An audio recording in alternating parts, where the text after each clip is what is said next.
What is up, everybody? Welcome back. It is week 16, 2025. Coach Ken from Giving It a Try for another quick athlete talk. Again, another brief talk that I address my coached athletes with, but also keep these talks public just because there are some tips and tricks.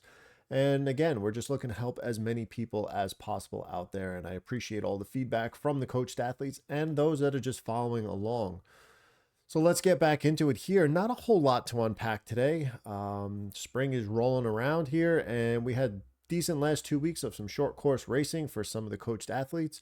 We had some 5K PRs, we had some age group awards, we had a great 13.1 pacing plan checked off as far as what we thought that athlete could do. And they came within, I think, 10 or 20 seconds of what that initial pacing plan was, with a negative split across the half marathon, putting in an awesome time in their bank as they continue on with their Ironman training this year.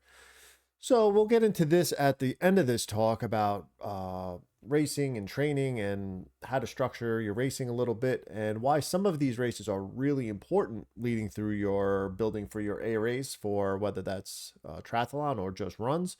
And moving forward into it this week, though, we have the Shorter Shore coming up this following weekend, the 50K and the 25K. I myself will be doing the 50K with an athlete that is also doing the 25K, looking to see what she can do out there as she repeats the course.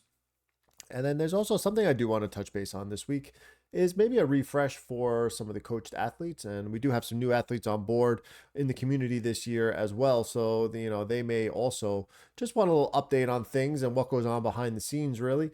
I was doing a lot of catch up and paperwork and entering some race results this morning here, and I thought it would be fun to maybe just include it in the video here. So, kind of what goes on my end as the coach. I know everything that goes on the athlete's end. I'm following you. We're talking. We're building plans. We're reevaluating things as we hit some speed bumps in the road there. But like, what is all encompassing in this coaching that I talk about, my coached athletes here?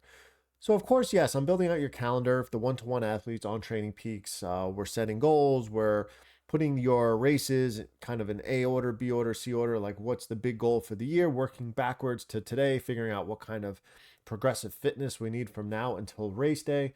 But there's more to it on that side of the coaching. Obviously, we have my coach athletes know a coaching app we use where the community is built around that, and it's really awesome because it's kind of like an encyclopedia, and I hope everybody uses it like that, where if you come on board as a coached athlete, you're able to see back in certain sections of swimming, biking, running, recovery, nutrition. There's all kinds of different tabs and topics that you can go back in, and you'll be able to see anything I've ever posted over the last couple years in those. So again, you can kind of like just dive in as much as you want. Any video I make here gets posted in there. I have private videos on topics that I post in there. So it's an all-encompassing community, encyclopedia, if you will. And then there's also a social element to it. All those that are involved in there, post some accountability to each other. Photos of when their workouts are done, you typically see those at the end of the month post up in on like Instagram for our accountability post at the end of the month. But it's just a no ego driven place where the coached athletes really just focus and surround themselves with like-minded people that are kind of goal oriented and looking to better themselves, and just do this in a healthy, sustainable way. So besides all that, though, like, what else on my side of things happens when I have onboarded you as a coached athlete, or those that are thinking about it in the future, is, I kind of, we do a coaching consult, and some of those questions I send out is for me to get a gist of an idea of where you've been, where you are with endurance, and where you want to be. So I can build that whole timeline, and we come up with a plan that's customized specifically for you and your goals. And then after you decide to be onboarded and we start that process, everybody gets an individual file on my end of things, so that I can really start to analyze you as an athlete and keep you on a customized approach. Because as a coach, I could just say, "Oh, you want to run a half marathon? Here, just run this plan," and then the results come in, and all right, the results are the results, and then what's next? You want to do another half marathon or marathon? All right, just pop a plan in there and not really follow along with the progress. But to me, as a coach, when somebody invests in a coaching program, that the coach should be fully invested in that person as well. So what I like to do here is, I'm a paper and a paper and pen guy as well. Some people are all paperless with coaching, but I like to physically see things. I like to write things down. I like to analyze things. So when you get onboarded, everybody gets a file in here. And what may be included in a file like that is an annual training plan. Your first page is the weeks of the year. That's why I always reference things as week 16, week 17, week 18. 52 weeks out of the year, with Monday as the starting date. I plot your races in. I figure out where your structure needs to be as far as training blocks and where we need to progress. That's just the basis of that. And then we filter it into training peaks. We start building it out. We start to do some data collection, some testing. So after that, I'm going to have some, and my coach athletes notice, I usually send them a copy of it, is pages for your running zones, your cycling zones as we do testing, or I look back at some data and come up with where you're at right now. I also have a history of your testing page on here, is so I can track and analyze, if we've been working together for 2-3 years, all of your threshold testing and how you've been progressing with that. So I can visually hopefully see some type of progression or how you're taking to the training on there. And then as you progress through this as well, there is some more things in there, any notable things I need to print out. And then as far as race results, one thing I really like is this notable past performance page that I keep, and I keep everything as a paper copy here of all your race results. From the time we basically started working together, I'll put some notable ones prior to that. I actually just finished onboarding an athlete's file here where, I go on to the main main result type pages where I know probably this timing company has done a lot of their races. If they're ultra runner, I can go on ultra sign up and look back. New York Roadrunners is great because you can type in the athlete's name and print out all their history. So I get a couple printouts here of some. This person was about the last 18 months or so of races, and then I started putting their file together in order just so I have it all on one paper. I sent out a copy of it to them today, and so I can see too, like, it's important, especially for running events, because it's the events we do more often, is like where their 5K times have landed over the 18 months to 2 years, where if they've done some 10Ks, where those paces are. And then I can start to analyze as well, like how often do they like to race? How hard are they pushing in these races? If I see big fluctuations in paces, then, I know that sometimes they go to a start line and they really want to push the pace, or they go to a start line and just doing the race for kind of for fun that day. So I can get a gist of that, of you as an athlete, to understand kind of how you like to race and how often. And then one of the other good things is I really can see how often you race, because some people don't race very often at all. They kind of just do their A races and a couple other very small races throughout the year. Or there are some that really sign up for a lot of races all year, sometimes racing every other weekend. And again, one of the quotes I use all the time is racing is the enemy of training, because it does disrupt the training process if you do have this big goal that you're shooting for, because it does throw off your intensity balance during the week. It does throw off your recovery, and it does throw off the excuse me, the cyclical process that we have of training week after week.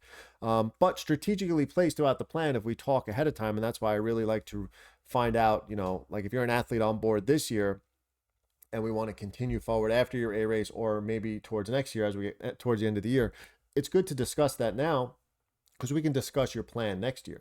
Like, it's awesome to know what that big goal is that's pulling you, excuse me, and then we can have all these other goals lined up that we can work together with, like specifically planned. Like I can say during a plan for a marathon or an Ironman, about right here, this couple week period, you should be ready for a half marathon attempt. You should be ready to peak for a half marathon at this point in your training.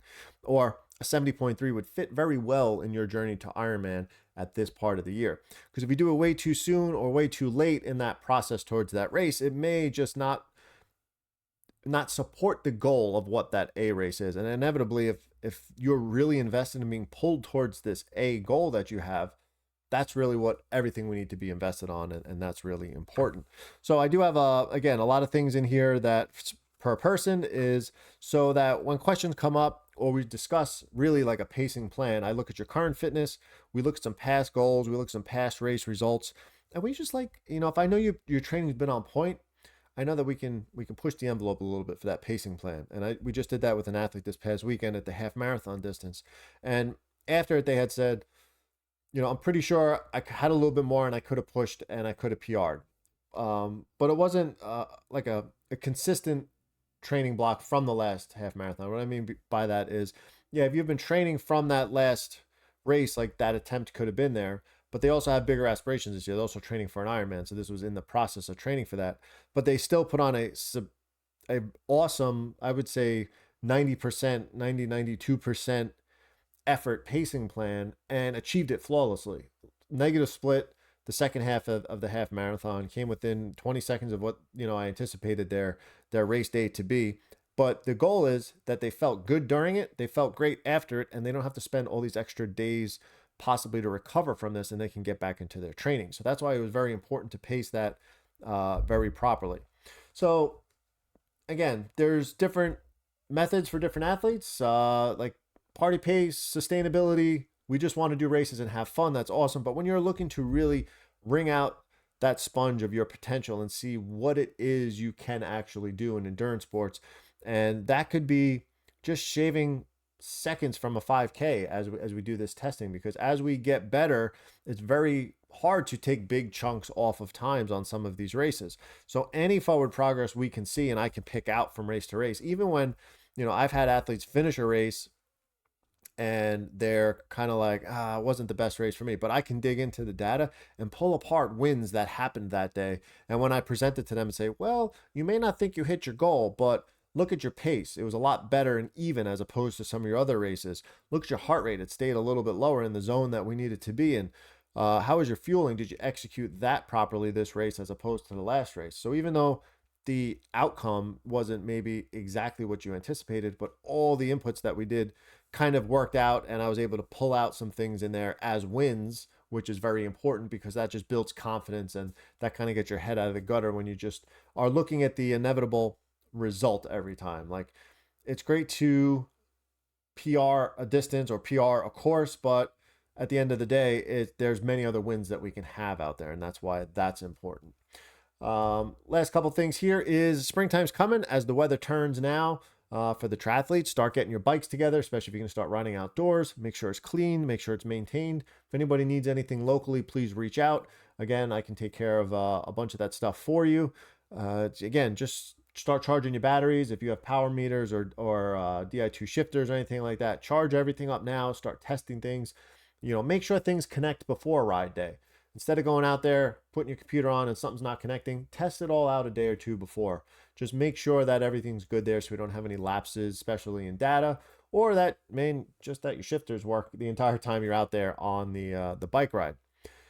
And same thing with your gear, wetsuits, those are going to start coming out soon. Swim gear for open water swimming. Like, start looking at these things now. Start trying to make sure that you have all this available to you. If you have any questions about gear, reach out, let me know, or any maintenance wise issues like that. But spring is around the corner, and I feel it this time. It's mid-April. We're really trying to get out there, but within the next week or two, I'm sure a lot of people are going to be getting most of their longer bike rides done outside. So with that in mind, I want everybody to stay safe, stay healthy, keep balancing that life 1 mile at a time, and I will catch everybody on the next one.